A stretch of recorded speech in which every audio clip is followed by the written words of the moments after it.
अस्सलाम वालेकुम dear viewers, आप देख रहे हैं सिंधी टीचर। मैं आपको बुनियादी सिंधी, बेसिक सिंधी, स्टार्टिंग सिंधी से पढ़ाने की कोशिश कर रही हूँ। उसके बाद हमने स्टार्ट किया है क्लास 3 टू क्लास 10। रोज़ाना एक चैप्टर पढ़ेंगे, एक्टिविटी करेंगे, कोई भी चैप्टर मिस नहीं होगा।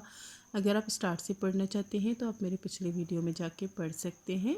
पिछली वीडियो में हमने सिंधी की बुक क्लास 3 में चैप्टर 18 कंप्लीट कर दिया था। आज हम पढ़ेंगे सिंधी की बुक क्लास 3 में चैप्टर 19, जिसे सिंधी में सबक उणियोन कहते हैं, पढ़ते हैं। इसे कैसे पढ़ेंगे? सीन बेसब बेकफ बक सबक अलिफ व ओ रूणयेड़ी है व हुन उनसाकिन हुन उणियोन। आज हुर्फ है हमारे पास इंग। ये उर्फ उर्दू में नहीं होता, ओनली सिंधी में होता है। और आपकी आसानी के लिए यहाँ मैंने लिख दिया है, आप ये पढ़ के ये पढ़ सकते हैं इंग। ओके, ये पढ़ते हैं इहा आगुर आही।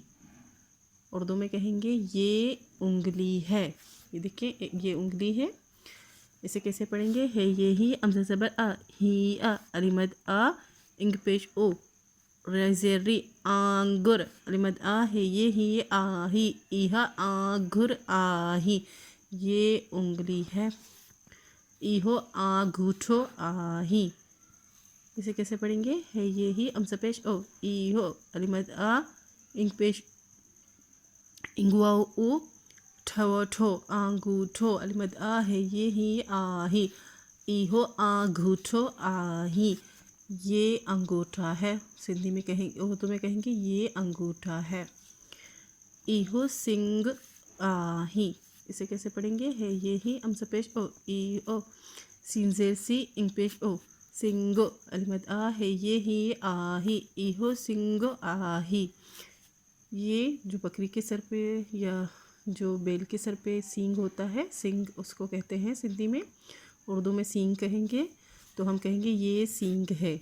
यहाँ एक सींग की बात हो रही है। तस्वीर में देखिए दोनों सींगे एक ही जानवर के दोनों सींगे नहीं दिखाई गई हैं, तो मतलब एक की बात हो रही है। तो यहाँ देखिए आही लगा हुआ है, मतलब वाहिद की बात हो रही है, एक की बात हो रही है। और वाहिद में इसको सिंगो पेश आएगा। ठीक है, इसे क्या पढ़ेंगे? ही सिंगा आहिन, मतलब यहाँ एक से ज़्यादा की बात हो रही है।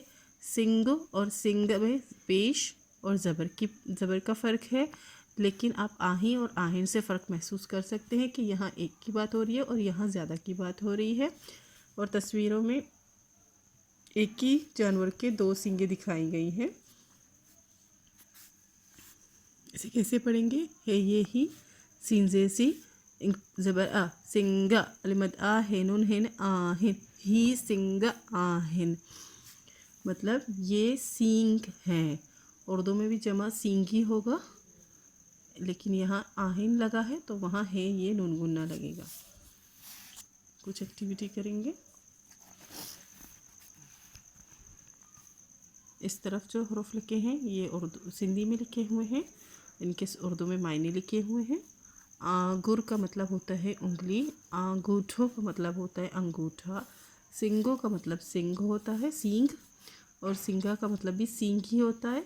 ईहा या ईहो का मतलब होता है ये। लिमदा है ये ही आही का मतलब होता है बड़ी ये है। आही का मतलब होता है बड़ी ये है, और आहिन का मतलब होता है ये नून गुन्ना है। उम्मीद है आप यहाँ तक समझ गए होंगे। नेक्स्ट चैप्टर नेक्स्ट वीडियो में पढ़ेंगे। अल्लाह हाफिज़।